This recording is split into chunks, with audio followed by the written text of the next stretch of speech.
الحمد لله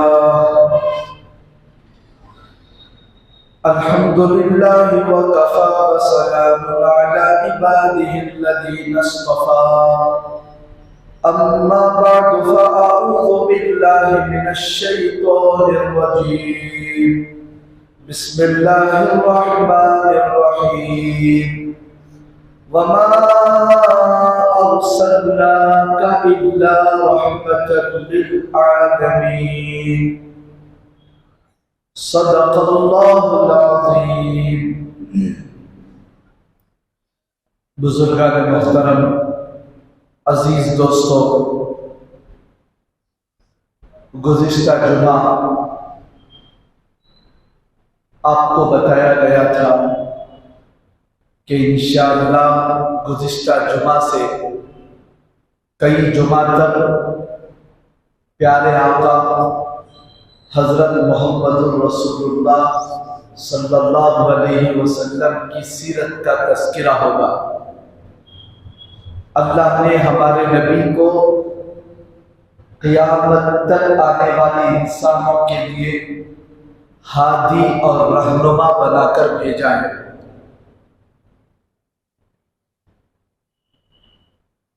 اللہ رب العالمین کا یہ دستور ہے کہ اللہ نے اپنے بندوں کو سیدھے راستے پر لانے کے لیے ایک کے بعد دیگر پیغمبروں کو دنیا کے اندر بھیجتا تھا اور اپنی کتابیں بھی اتارتا تھا کہ میری ان کتابوں کو نبی کے زبان سنو اور تم کو پیدا کرنے کے مقصد کو سمجھ کر زندگی گزارو۔ اور لوگوں کی حالت یہ تھی کہ جب آپ علیہ السلام اور ان سے پہلے جتنے انبیاء تھے لوگوں کو صحیح باتیں بتاتے تو بگڑ جاتے، مانتے نہیں تھے۔ سووں میں کوئی ایک نبی کی بات کو مانتا تھا اور یہ ہمیشہ ہوتا رہے گا۔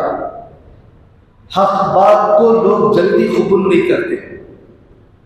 ہم لوگ اپنی خواہشات کے پیچھے اور خاندان کے دیکھا دیکھی سنا سنی باتوں کا اور رواجوں کے اور رسم و رواج کے اتنے پابند ہو گئے اور ان کی اتنی لت پڑ گئی غلط طریقوں کی کہ جلدی صحیح طریقہ صحیح بات ماننے کے لیے ہماری طبیعت آمادہ نہیں ہوتی۔ ارے جو بول رہے ہیں وہ عالم ہیں، ان کو معلوم ہے، دین کا علم ہے۔ ماننے کا مزاج تقریباً ہر زمانے میں یہی تھا، پیغمبروں کے ساتھ بھی یہی ہوتا تھا۔ کھلے معجزے دکھاتے تھے پیغمبر، سب کچھ دیکھنے کے بعد بھی لوگ انکار کرتے تھے۔ ہمارے نبی سے تو کتنے معجزے لوگوں نے طلب کیے۔ ابو جہل کہنے لگا اگر آپ چاند کو 2 ٹکڑے کر دے، ہماری آنکھوں کے سامنے اگر چاند 2 ٹکڑے ہوا تو میں تمہیں نبی مان لوں گا۔ اللہ کے نبی کے اشارے سے چاند 2 ٹکڑے ہوا، لوگوں نے اپنی آنکھوں سے دیکھا چاند 2 ٹکڑے ہو کر کھس رہا ہے اور مکے کے 2 پہاڑ اس پہاڑ کی طرف چلا گیا، ایک ٹکڑا اس طرف چلا گیا اور پھر بعد میں آ کر ملا۔ اتنا بڑا معجزہ دیکھ کر بھی ایمان قبول نہیں کیا۔ اس دیگر پیغمبروں سے بھی ایسے ہی معجزات طلب کرتے تھے۔ عیسیٰ علیہ السلام سے نے کہا کہ اگر آپ اللہ کے سچے نبی ہیں تو اللہ سے دعا کرو کہ اللہ آسمان سے ہمارے لیے دسترخوان اتارے۔ اللہ نے کہا میرے لیے کوئی مشکل نہیں ہے، میں اتار دوں گا، لیکن آنکھوں سے دیکھنے کے بعد اگر میری تکذیب کیا، مجھے نہیں مانا، تم کو نہیں مانا، ایسا عذاب دوں گا کہ پھر قیامت تک آنے والے لوگ سدھر جائیں۔ ہمارے نبی سے بھی یہی کہا اچھا آپ اللہ کے نبی ہیں تو دیکھو ہمارا یہ مکہ بہت پتھریلی زمین ہے، آپ اللہ سے دعا کرو کہ یہ پوری سرسبز و شاداب زمین بن جائے۔ آپ واقعتاً نبی ہیں تو دعا کرو کہ یہ پہاڑ سونے کے بن جائے۔ اللہ کے نبی دعا کرنے ہی والے تھے کہ حضرت جبرائیل نے منع کر دیا۔ اللہ کے نبی آپ دعا کریں تو اللہ کے لیے کوئی مشکل نہیں ہے، لیکن یہ اپنی آنکھوں سے معجزہ دیکھنے کے بعد انکار کر دیے تو اللہ کی بڑی سخت پکڑ ہوگی۔ تو ہر زمانے میں پیغمبر آتے، بہت سارے لوگ جھٹلاتے، اللہ جن کے مقدر میں ہدایت رکھا تھا وہ لوگ ان کی بات کو مان لیتے، اور یہ ماننے والے لوگ بھی جب تک پیغمبر زندہ ہیں صحیح دین پر چلتے، اور جب پیغمبر کا انتقال ہو جاتا تو دھیرے دھیرے دھیرے ایمانی کیفیت گھٹتی، تو جیسا ماحول تھا اسی ماحول میں وہ لوگ بھی مل جاتے تھے۔ ایمان کی کیفیت اچھے ماحول میں رہنے سے، اچھے لوگوں کی صحبت میں رہنے سے بڑھتی ہے، اور جب صحبت چھوٹتی ہے تو پھر وہ ایمانی کیفیت گھٹ جاتی ہے۔ ہم نے بارہا دیکھا جب ہم لوگ جماعتوں میں جاتے ہیں 4 مہینے 40 دن 3 دن تو عجیب کیفیت پیدا ہوتی ہے ایمان کے اندر۔ جماعت سے واپسی کے بعد تہجد کے پابند، پورے نمازوں کے پابند، لیکن باہر کا ماحول سے متاثر ہو کر دھیرے دھیرے دھیرے 2-4 مہینے کے بعد تہجد چھوٹی، فجر چھوٹی، ظہر چھوٹی، پھر پہلے جیسی زندگی تھی ویسی ہو جاتی ہے۔ تو یہی ماحول ہر زمانے میں تھا۔ پیغمبر جب تک تھے ان کی صحبت کی برکت سے صحیح باتوں پر زندگیاں گزارتے تھے، اور پیغمبر جب چلے جاتے تو دھیرے دھیرے صحیح راستے سے ہٹنا شروع ہوئے۔ تو حضرت عیسیٰ علیہ السلام اور ہمارے نبی کے درمیان 600 سال کا جو فاصلہ تھا، اس میں لوگ صحیح دین سے اتنا دور ہٹے کہ اللہ کے گھر کعبۃ اللہ کے اندر، کعبۃ اللہ کے اطراف میں 360 بتوں کو لا کر ان کی پوجا شروع کر دی، اور عجیب عجیب قسم کے خرافات کے اندر لوگ مبتلا تھے۔ گزشتہ جمعہ میں آپ کو بتایا کیسے لڑکیوں کے ساتھ کیا برتاؤ کیا جاتا تھا، شراب کیسے پی جاتی تھی، زمانہ جاہلیت کے کچھ حالات میں بتایا آپ کے سامنے۔ کسی عورت کا زمانہ جاہلیت میں شادی کا طریقہ بھی بڑا عجیب تھا۔ حضرت امی جان حضرت عائشہ فرماتی ہیں کوئی عورت شادی کے لائق ہوتی، کئی مرد اس سے جا کر ملتے تھے، اور جب بچہ پیدا ہوتا تو جن جن مردوں نے اس سے بلا ہے اس بچے کے چہرے کو اس سے ٹیلی کر دیں، اور جس کا چہرہ اس سے ملتا جلتا بس وہی اس کا باپ۔ ایسا بھی ایک زمانہ دنیا کے اندر گزرا،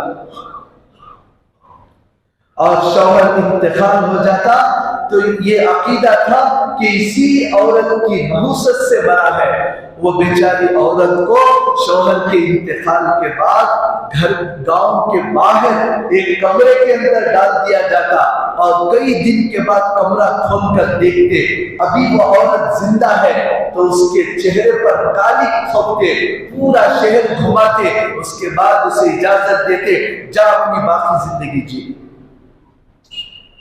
ایسے عورتوں کے اوپر ظلم ہمارے اس ملک ہندوستان میں بھی کئی زمانے تک یہ رواج تھا کہ جب شوہر انتقال ہوتا، شوہر کی لاش کو جلانے لے جاتے تو زندہ اس کی بیوی کو بھی ساتھ میں جلا دیتے تھے۔ جب تیرا شوہر نہیں ہے، تیری نحوست سے بڑا ہے، تو تجھے بھی جینے کا کوئی حق نہیں ہے۔ بہت ظلم و ستم غلاموں پر، بہت ظلم و ستم عورتوں پر، بہت ظلم و ستم لڑکیوں پر، ہر طرح سے معاشرہ سسوتی تباہ اور برباد ہو گئی تھی نبی کے آنے سے پہلے۔ تو اللہ رب العالمین نے ایسے گرے ہوئے ماحول میں میرے اور آپ کے آقا حضرت محمد رسول اللہ صلی اللہ علیہ وسلم کو پیدا کیا۔ کیسا عجیب علاقہ!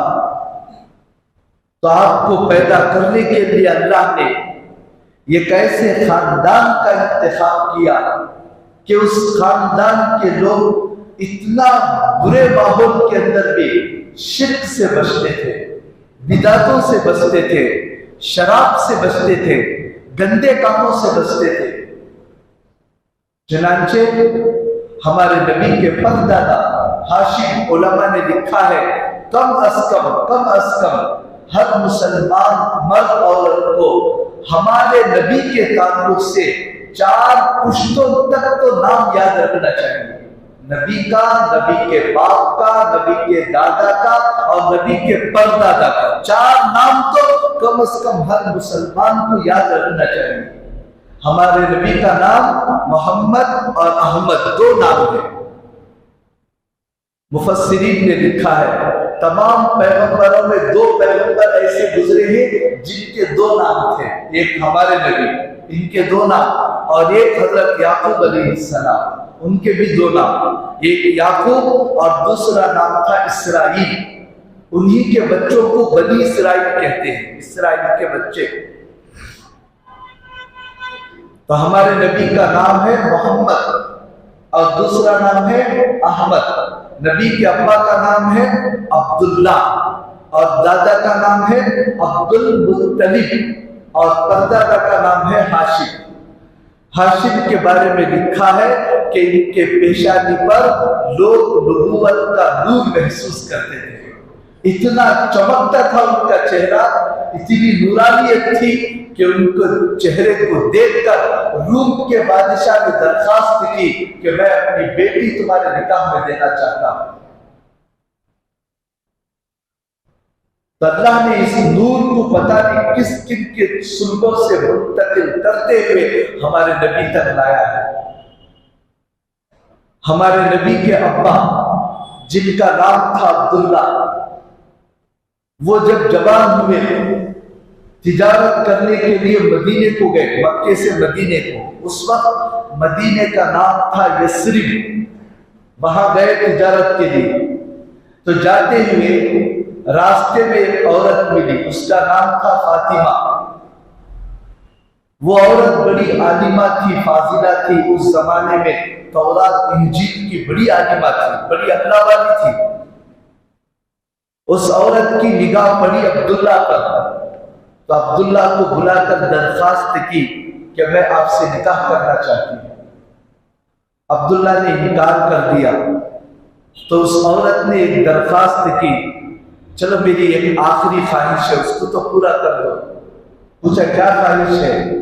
کہا کہ میرے ساتھ تھوڑی دیر کے لیے سو جاؤ، یعنی تم اور میں دونوں مل کر گندا کام کریں۔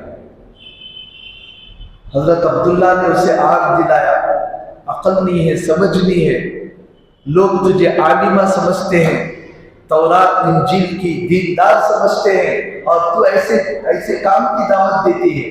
حضرت عبداللہ چلے گئے، وہ عورت بھی چلی گئی اپنے گھر میں۔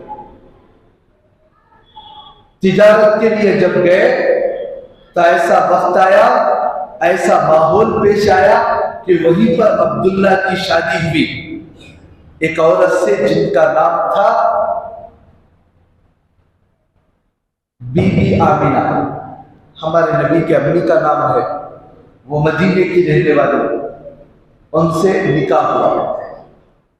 اب شادی ہونے کے بعد، تجارت کے کام سے بھی فارغ ہونے کے بعد مدینے سے مکہ آ رہے تھے، تو راستے میں اتفاق سے پھر اس عورت سے ملاقات ہوئی، فاطمہ سے۔ تو وہ عورت عبداللہ سے کہنے لگی، عبداللہ میں کوئی برے کام کرنے والی بد کردار عورت نہیں ہوں، میں ایسی ویسی لچی عورت نہیں ہوں، الحمدللہ میں بڑی تقوی پرہیزگاری والی ہوں۔ جب تم یہاں سے جا رہے تھے تو مجھے تمہارے چہرے پر نبوت یہ نور محسوس ہو رہا تھا، ایسا معلوم ہو رہا تھا کہ تم آخری نبی کے باپ بننے والے ہو، تو اس لیے میں نے خواہش ظاہر کی کہ میں تمہاری بیوی بن جاؤں تاکہ آخر میں آنے والے پیغمبر کی ماں بن سکوں۔ جب تم نے شادی کرنے سے منع کر دیا تو میرے دل میں تمنا ہوئی کاش تھوڑی دیر کے لیے آپ کے پاس سو جاؤں اور وہ نور میرے پیٹ میں منتقل ہو جائے اور میں اس نبی کی ماں بن جاؤں، مگر اب تمہیں دیکھ کر معلوم ہو رہا ہے کہ وہ نور تمہارے پیشانی پر نہیں ہے، یعنی وہ نور اب تمہارے پیشانی سے نکل کر تمہاری بیوی آمینہ کے پاس چلا گیا ہے۔ اب یہ دونوں واپس آئے مکہ مکرمہ میں، اللہ کی مرضی چند مہینوں کے بعد عبداللہ کا انتقال ہو گیا، وہ بھی مدینہ بھی تجارت کے لیے گئے تھے، وہی انتقال ہو گیا۔ اب ہمارے نبی اس دنیا میں آنے کے لیے ابھی تقریباً 6 مہینے باقی ہے، اس سے پہلے ہی نبی کے ابا کا انتقال ہو گیا۔ اب بی بی آمینہ کے دل پر کیا گزری ہوگی وہ تو اللہ بہتر جانتا ہے، لیکن بی بی آمینہ کے تعلق سے لکھا ہے کہ جیسے جیسے ہمارے نبی کے پیدا ہونے کا وقت قریب آتا گیا، بی بی آمینہ کو رات میں عجیب عجیب خواب پڑھتے تھے۔ تو حضرت بی بی آمینہ نے گھر کے کام کاج کے لیے جب عورتیں نکلتی پانی لانے کے لیے ایک جگہ پر، تو اپنی سہیلیوں سے کہا کہ مجھے رات میں عجیب عجیب خواب نظر آتے ہیں۔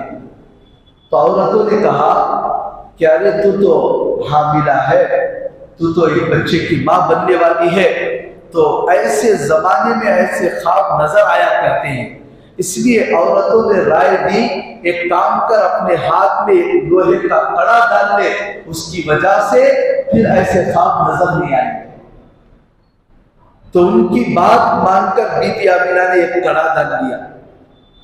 اب رات میں سوئی تو خواب میں دیکھا کہ ایک بڑے بزرگ آ رہے ہیں، سر پر امامہ ہے، ہاتھ میں عصا ہے، اور بہت غصے سے آ کر کھڑے ہو گئے بی بی آمینہ کے پاس اور کہنے لگے یہ کیا حرکتیں کر رہی ہے، تو جانتی بھی ہے تو کس کی ماں بننے والی ہے؟ ارے تو ایک نبی کی ماں بننے والی ہے، ایسے غلط حرکتیں کرتی ہے۔ یہ کہہ کر لکڑی کو کڑے کے اندر ڈالا اور زور سے گھسیٹا خواب میں، تو وہ کڑا ٹوٹ کے باہر دور جا کر گر گیا۔ بی بی آمینہ گھبرا گئی، پوچھا کہ آپ کون ہیں؟ کہنے لگے میں ابراہیم علیہ السلام۔ اتنا کہنا تھا خواب سے بیدار ہو گئی۔ اب اٹھ کر دیکھا تو جو کڑا ہاتھ میں ڈالی تھی وہ تو ٹوٹ کر دور جا کر پڑا ہے۔ اس کے بعد کبھی بھی سہیلیوں کے بہکاوے میں نہیں آئی۔ لیکن بی بی آمینہ کے بارے میں لکھا ہے کہ بی بی آمینہ کی شکایت کی حضرت عبد المطلب سے لوگوں نے شکایت کیا کر کہ آپ تو گاؤں کے بڑے متولی صاحب ہیں، سارا گاؤں آپ کے اشارے پر چلتا ہے، لیکن آپ نے اپنی بہو کو بہت آزاد چھوڑ دیا، آپ اپنی بہو کو کچھ سمجھاتے نہیں۔ عبد المطلب نے پوچھا کہ کیا سمجھا، میری بہو کیا غلطی کرتی ہے؟ تو لوگوں نے کمپلین کی تمہاری بہو ایسا خوشبودار عطر لگا کر گھر سے نکلتی ہے کہ یہ گلی میں گزرنے کے بعد بہت دیر کے بعد بھی کوئی آدمی اس گلی میں قدم رکھتا ہے تو وہ معلوم کر لیتا ہے کہ اس گلی سے آمینہ کا گزر ہوا ہے۔ تم اپنی بہو کو نہیں سمجھاتے؟ دیکھو جاہلیت کا زمانہ ہے، دین تقریباً ختم ہو گیا ہے، لیکن اس کے باوجود بھی شریف لوگ، نیک لوگ، اچھا ذہنیت رکھنے والے لوگ وہ اس بات کو پسند نہیں کرتے تھے کہ عورت خوشبو لگا کر باہر جائے۔ اور ہماری شریعت کے اندر بھی ہمارے نبی نے یہی بتایا کہ عورت کو دکھنے والی چیز استعمال کرنا چاہیے، اس کی خوشبو دوسروں کو محسوس ہونے والی چیز عورتوں کو استعمال کرنے کی اجازت نہیں ہے۔ پھولوں میں خوشبو آتی ہے پہنو، لیکن شوہر کے لیے۔ اگر بدبو جسم میں آتی ہے، خوشبو کی ضرورت ہی پڑے تو بس گھر میں شوہر کے لیے۔ لیکن آج ہماری عورتوں کی عجیب حالت ہو گئی، گھر کے اندر تو سڑی پڑی میلی کچیلی جیسا ہے ویسا رہتی ہی ہے، لیکن جب کہیں باہر